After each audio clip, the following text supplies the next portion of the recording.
Hi boys and girls, it's Shane. I'm in my Chop Shop Airbnb, and yesterday we had the Valentine's Day refund, and so many people said I should take a Blacklight to this room because it's going to be terrible. So I have a Blacklight.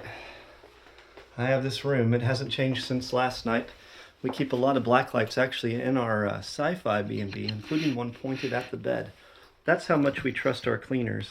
If you didn't see the refund video, these little specks of lint that were on the sheets are the reason why the guest requested a refund on Valentine's night.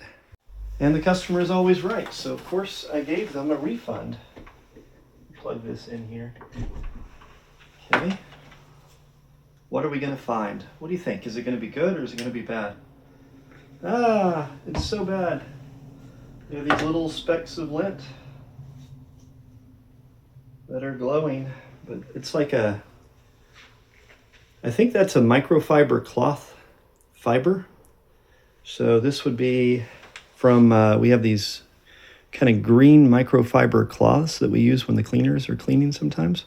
I think that's what that's from, but that's just some lint. We don't see any weird staining or anything here. What about on the part over this way?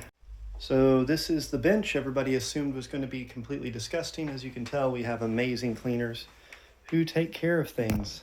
And here is the Blacklight. You can see the Blacklight glowing on the sofa and the benches and this bench over here. Yep. And the Camaro bed. That's right. We actually have clean places. So the thing is, I don't mind issuing a refund. My video last night was about disappointment over people not getting to enjoy my favorite Airbnb for Valentine's Day on Valentine's Day. And the disappointment I had over us failing to take care of the little bit of lint that was on the sheets. And normally the cleaners would lint roller them off when they put them down just in case there is any dryer lint. And apparently one of them skipped that step, and that's what kind of led to that. So it was a very small oversight, but to them it was a big deal. And I, as a host, don't get to decide what a big deal is for my customers. I don't.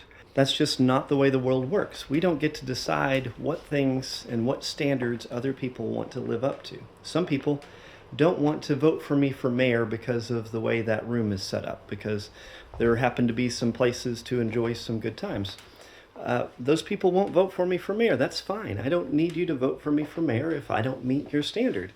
But then there are a lot of people that have a copy of 50 Shades of Grey on their bookshelf. And, their wives like to read Harlequin romance novels, things like that. Those people don't mind. They're going to vote for me. They're okay with that.